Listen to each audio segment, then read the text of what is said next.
Xin chào các bạn. 안녕하세요. 놀면서 베트남어 논배입니다. 오늘은 언어 주제가 아니라 한눈에 보는 베트남 건축 문화, 역사의 흐름은 같이 알아보도록 하겠습니다.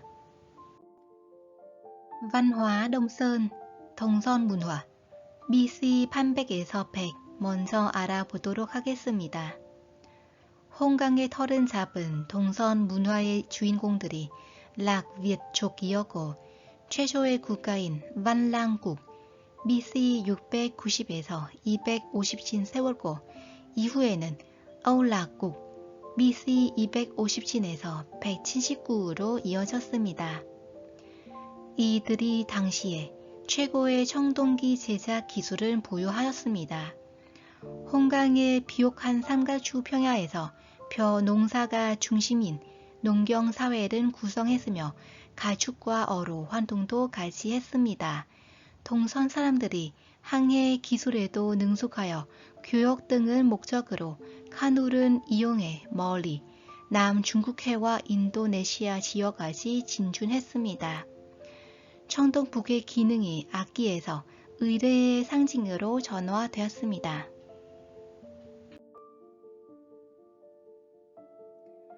북베트남의 홍강 유역에서 번창하였던 청동기 철기 시대 문화이었습니다. 동선 문화의 대표는 바로 동선 청동북입니다. 동선 청동북의 표면에 농경사회를 잘 묘사합니다. 그 중에 집 모양은 볼 수 있기도 합니다. 이러한 청동북은 베트남뿐만 아니라 동남아시아 지역의 역사와 문화를 이해하는 데 중요한 역할을 합니다. 청동북 표면에서 흔히 볼 수 있는 집의 모습이 현재 산간지방에서 살고 있는 베트남 소수민족들의 집 모습이 거의 비슷합니다. 동선 사람들이 항해 기술에도 능숙하여 교역 등을 목적으로 카누를 이용해 멀리 인도네시아 지역까지 진출했으며 남은 흔적이 바로 배 같은 집 모양입니다.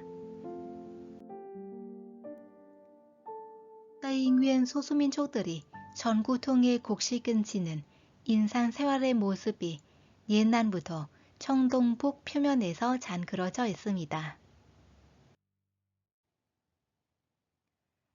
동선 문화의 사람들은 쌀은 경작하는 데 능숙하며 소와 돼지를 목축하고 긴 카누를 타고 어로 활동하기도 하였습니다.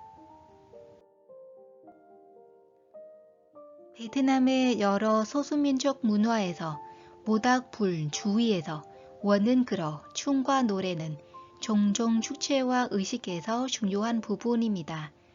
이것은 기쁨, 공동체의 단결, 그리고 자연과 우주에 대한 존중을 표현하는 방법입니다.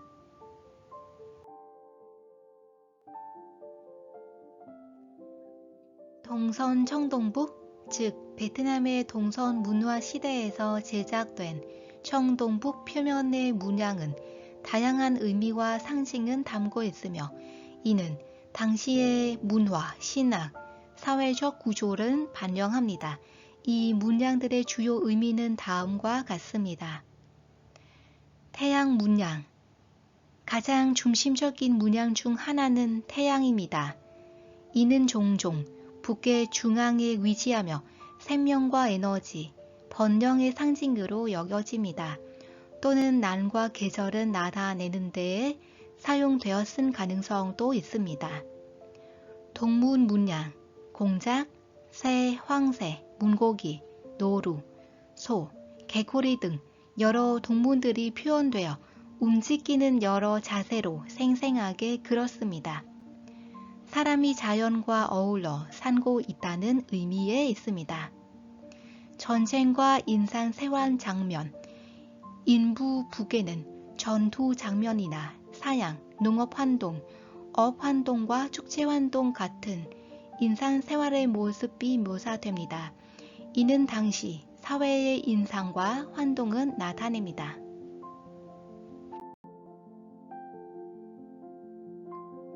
고라 성제, 기원전 3세기 안승vương 왕의 âu lạc 왕국과 10세기 ngô quyền 왕의 봉건 국가의 수도였으며 현재는 하노이, đông anh 현의 고라 지역에 위치해 있습니다. 모양이 단뱅이든 담은라, 우렁이, 성이라고 지었습니다. 이 유적지는 청동기 시대의 동선 문화 등 여러 문화를 찾을 수 있는 유적입니다. 이 성체는 당시의 고급 방어 구조와 건축 기술을 보여주는 복잡한 요새 재개로 유명합니다. 이 성은 3개의 원형 방어 벽으로 이루어져 있으며 이 중 가장 바깥쪽 벽은 지름이 약 1km 정도 달합니다. 고라 성제는 베트남의 역사와 전선 속에서 중요한 역할을 했습니다. 특히 안승vương 왕과 그의 딸 미châu 그리고 사위이면서 적인 trọng thủy 사이의 비극적인 이야기는 충성과 배신, 사랑과 복수의 주제를 담고 있어 베트남인에게 깊은 감정적 영향을 끼치고 있습니다.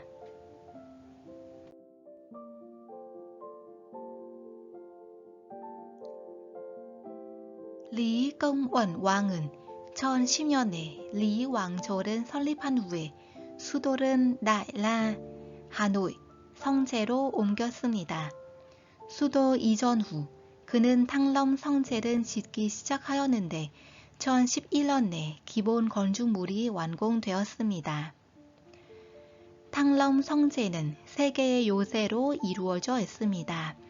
가장 바깥쪽에 있는 요새는 일반 주민들이 거주했던 낑탕, 중심부에 위치한 두 번째 요새인 황성, 황탕에는 궁과 사옥들이 자리 잡고 있었으며 고위 관료들이 거주했습니다. 탕럼 황성 가장 안쪽에 위치한 작은 성 뜨검탕에서 왕족들이 생활했습니다.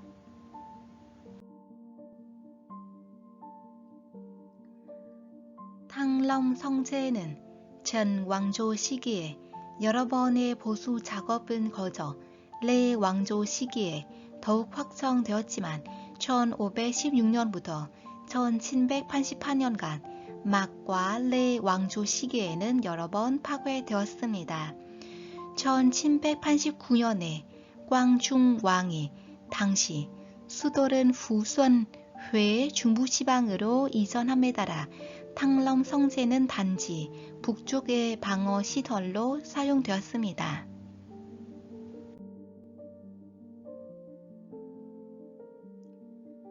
nguyễn 왕조 시기에는 탕럼 성제에 남아있던 성제의 일부 건축물이 새로운 성제 건축은 위에 후순회의로 옮겼습니다.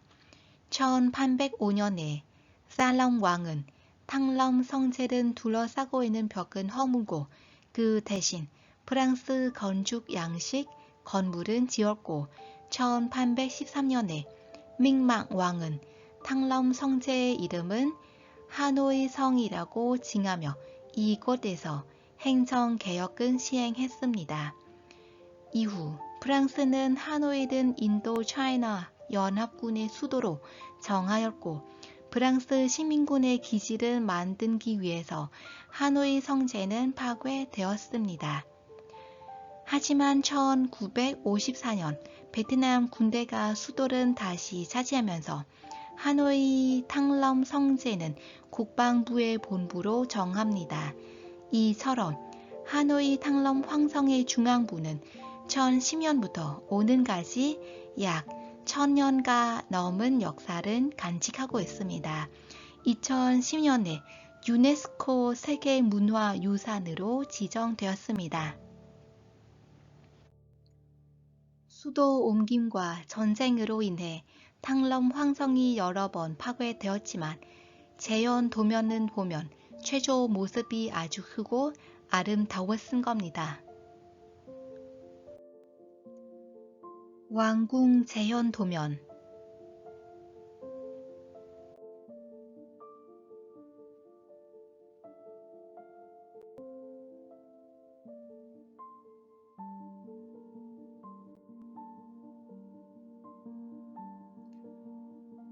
회의 왕궁은 베트남 nguyễn 왕조의 건축물로 1802년에 건립되기 시작하여 1832년에 완성되었습니다. nguyễn 왕조는 베트남은 통일하고 회를 수도로 정한 최초의 왕조였으며 1802년부터 1945년까지 약 150년간 13대 nguyễn 왕조의 왕궁이었습니다. 이 왕궁은 그들의 통치를 상징하는 중심지였습니다. 이후 1804년에 왕궁 건설이 시작되었으며 수천 명에 달하는 인력이 동원되어 왕궁 주위의 길이 10km에 달하는 해자, 성벽, 그리고 왕궁은 지었다고 전합니다. 이후 회 왕궁은 minh 황제의 시기와 tự Đức 황제의 재위기에 대대적인 개축은 것이며 약 150년간 nguyễn 왕조의 중심지로 자리하였으며 그 전성기에는 수많은 전각들과 누각 그리고 유럽식 건물들까지 들어서며 수백여 칸에 달하는 거대한 왕궁으로서 상당히 아름다운 모습이었습니다.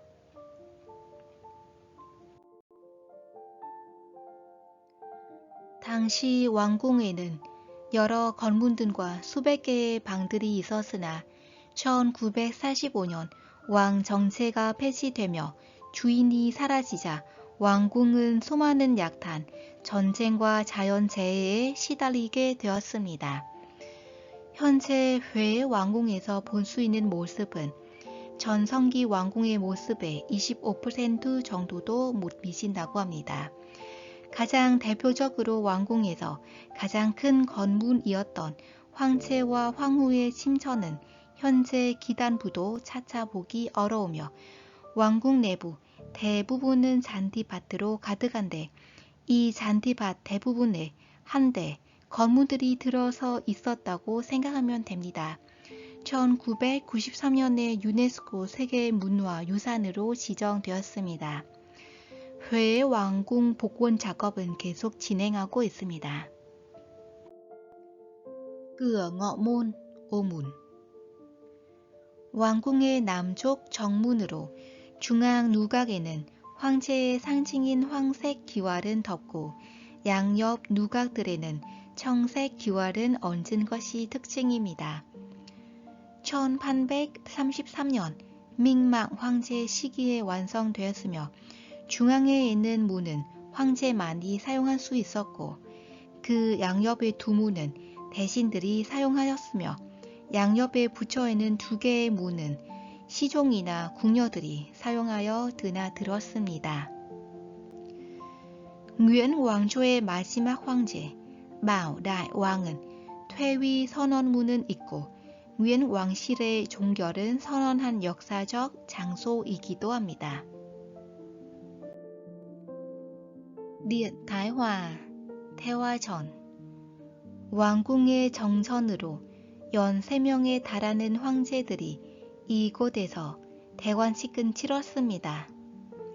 중국, 한국 등 궁궐의 정전들에 비하여 굉장히 건물의 높이가 낮아 보이는 것이 특징인데 이는 비가 많이 내리는 베트남의 날씨와 베트남의 전통 건축 방식 때문에 그래 보이는 것입니다.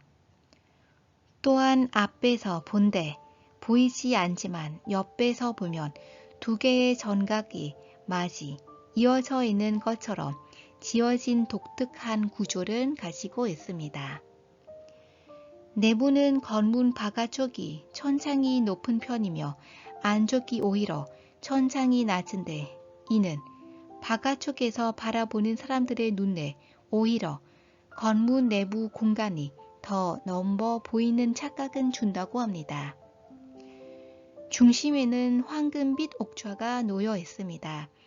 지붕의 용마루에는 황제의 격에 맞게 총 9마리의 용이 장식되었습니다. cửa ngọ môn 에서 Hồ Thái Dịch 위에 놓인 cầu Trung Đạo 건너면 바로 보입니다. 면적이 1200제곱미터입니다. 대표적인 왕릉 건축물 천수릉, 티은터랑은 베트남 회에 위치한 자랑 황제 1762년에서 1820년의 왕릉입니다. 자랑 황제는 베트남은 통인한 nguyễn 왕조의 창시자로 그의 왕릉은 회 외곽의 산과 강에 둘러싸인 한적한 지역에 위치해 있습니다. 왕궁 바깥에 있는 자랑 황제의 무덤으로 1814년에 건설은 시작하여 1820년에 완공되었습니다. 42개의 크고 작은 언덕과 가산들로 구성되어 있으며 자랑 황제가 생전에 자주 공사 현장은 찾아간 정도로 심혈은 기울인 능묘입니다. 겸능이 왕궁 바깥에 있는 뜨đức 황제 1829년, 1883년의 무덤으로 1864년에 건설은 시작하여 1867년에 완공되었습니다. 베트남 전제에서 가장 아름다운 왕릉들 중에 하나로 꼽히며 그 규모와 화려함도 상당합니다.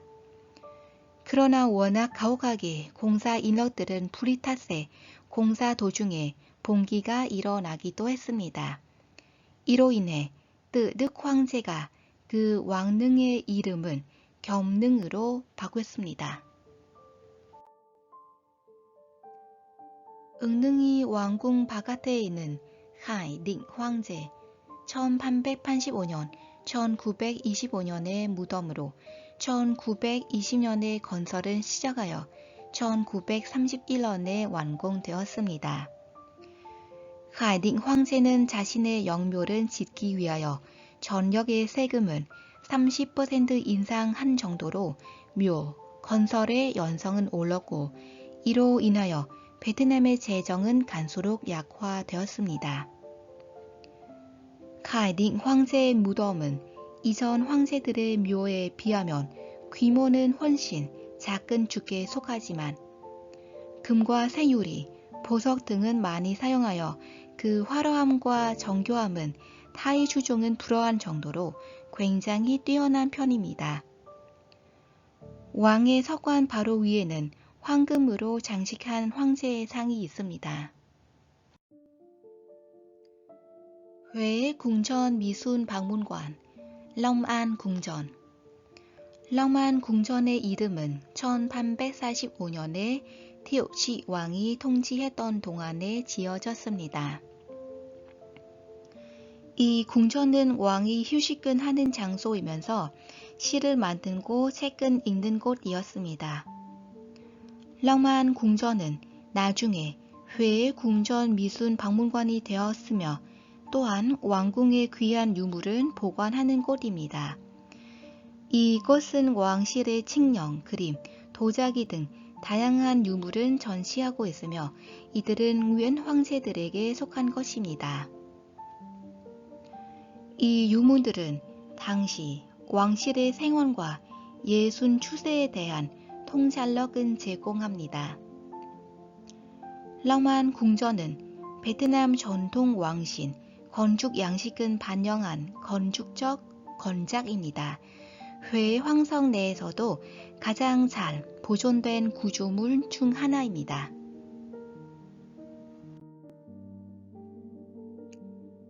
long an 궁전은 황색 기와 지붕으로 덮어 있으며 여러 겹으로 나누어져 있어 전체적인 무게는 줄었습니다.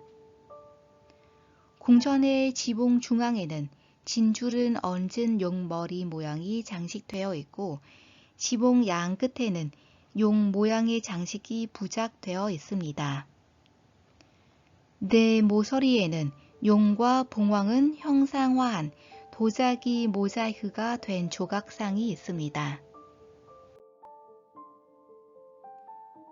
long an 궁전의 건축 예술에서 가장 두드러진 특징은 건축 구조와 미순 장식이 조화롭게 결합되어 있다는 점입니다. 궁전 내부 장식은 회의 궁전에서 흔히 볼 수 있는 한 시 한 그림, 또한 한 근자, 한 그림 패턴은 따릅니다. 옛날의 장인들은 상아, 자개 등의 재료를 사용하여 나무에 나전 침기, 또한 금박은 입힌 침기로 작업했습니다. 장식된 패넌 사이에는 행운과 번영은 기원하는 대문자로 새겨져 있습니다. 전 건축물에 새겨진 시들은 보통 시 하나 그림 하나 또는 근자 하나 그림 하나 방식으로 장식되었습니다. 시는 보통 5원 전구, 7원 전구의 시가 보편화되었습니다. 보편적인 그림 주제는 8개의 보물이나 사계절 이외에도 풍경 등이 있습니다. 그 중에 특별한 시가 있습니다. 가로로 쓴 것과 세로로 쓴 2개의 시는 오묘한 판각형의 모양으로 배연되며 2개의 시가 각각 56개의 근자로 이루어져 있지만 하나로 많아 64개의 다른 시가 만들어지는 것입니다. 회 궁전 건축물에 새겨진 작품들이 모두 nguyễn 왕조의 황제들이 창작한 작품들입니다. 왕궁의 보물들.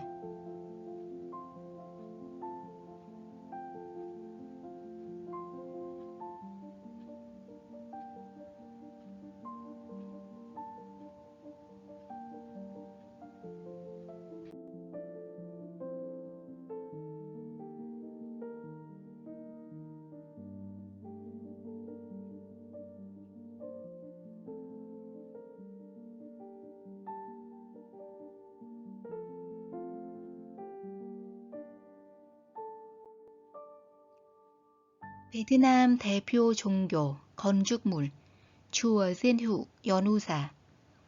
1049년에는 리 다해덩 왕은 chùa Diên Hữu 연우사를 지었습니다. Diên Hữu 연우사의 뜻은 느리다 연과 복우, 복이 연장된다고 의미입니다. 왕은 연화대 위에 관음불이 앉아 다가오고 있는 꿈을 꾸고 그 꿈을 모방하여 연우사를 지었습니다. 독특한 건물인 연우사 중심부에 연화되는 연꽃 모양은 참고하여 건축되었습니다. 천년 시간 및 전쟁 때문에 연화대는 여러 번 파괴되었고 1955년에 처음 복원되었습니다. 그러나 최초 리 왕조의 건축에 따라 하지 않고 nguyễn 왕조의 건축 양식에 따라 재탄생되었습니다. 연화대, liên hoa đài, 복원 도면, 리 왕조의 최초 모습입니다. 1986년과 현재 모습입니다. 그 뒤로 이름이 chùa một cột 이라고 합니다. chùa Thiên Mụ, 천모사, 위치는 회에 있습니다. 1601년에 건축된 chùa Thiên Mụ, 천모사는 400년간 오랜된 역사 흔적은 간직한 건축물입니다. 시내에서 흥강을 따라 남서쪽으로 4km 정도 떨어져 있으며 강에 내려다 보이는 언덕 위에 위치하고 있습니다. 호치민 성모 마리아 대성당. 성모 마리아 대성당은 프랑스 식민지였던 1863년부터 1880년에 건설되었습니다.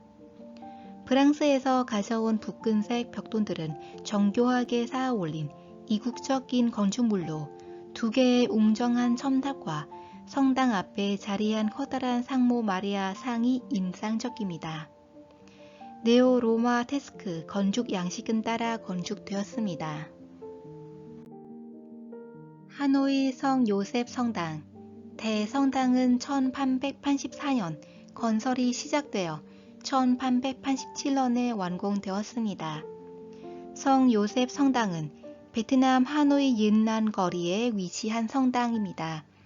성당은 유럽 중세시대 고딕풍 12세기 유행으로 건설되었으며 넓은 돔, 지붕이 하늘은 향한 노트르담 성당은 모방했습니다.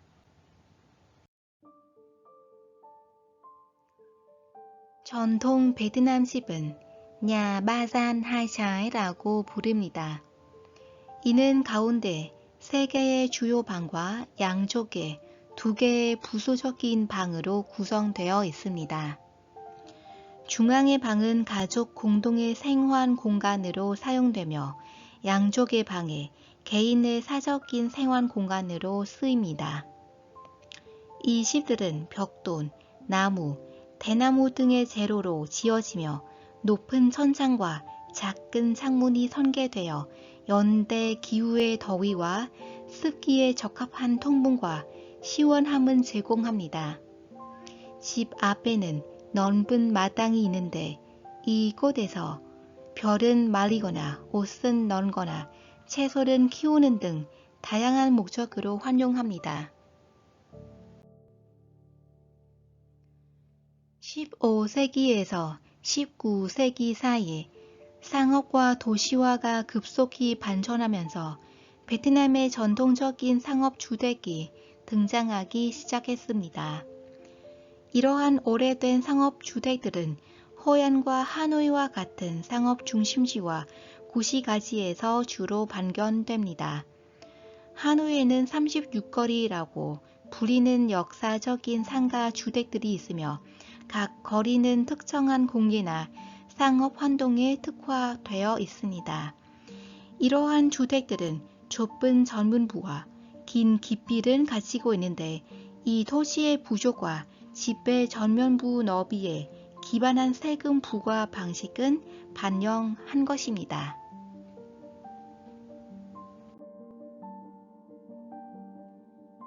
베트남의 아파트 거주 추세는 20세기 후반부터 급속한 도시 인구 증가와 도시화, 또한 하노이, 호치민 등 대도시의 주택 수요에 힘입어 본격적으로 발전하기 시작했습니다. 아파트 건물에 거주하는 것은 베트남의 문화, 사회 경제적 변화를 반영하여 베트남 도시 생활의 중요한 부분이 되었습니다. 끝까지 시청해 주셔서 고맙습니다. Xin chào và hẹn gặp lại.